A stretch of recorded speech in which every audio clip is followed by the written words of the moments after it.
Menteri Keuangan Amerika Serikat, Scott Bessent, menyatakan bahwa rencana pencetakan uang kertas baru bergambar Presiden Donald Trump sepenuhnya bergantung pada keputusan Kongres.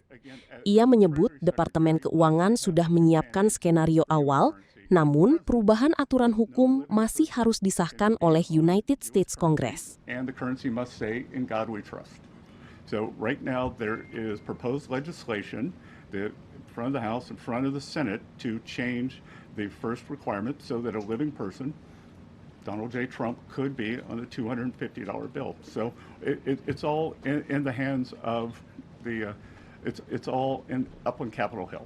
So at Treasury, we prepare things in advance, so we have prepared in advance that if the legislation is passed, but we will stick to the law.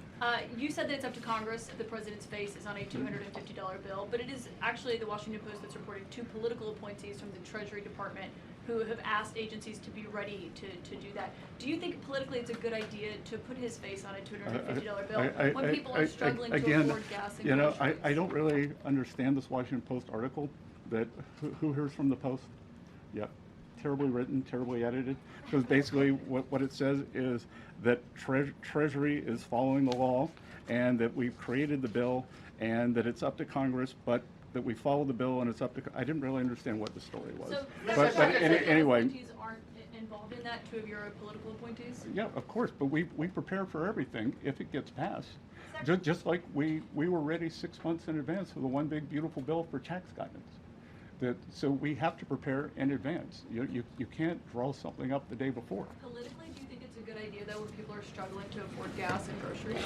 Look, I think it has. I think that it's bifurcated. That do you think we should have a 250th anniversary, the celebration? Well, that's happening anyway. But putting the president's face on a $250 bill is a choice. But Caitlin, it's not happening anyway. It's happening because it's being funded by private citizens, by the federal government, by state governments, by municipal governments to celebrate our country. And I don't think that there's anything untoward about having the President of the United States, the person who was President of the United States, on the 250th anniversary bill. Jelajahi cara baru mendapatkan informasi. Download Metro TV Extend sekarang.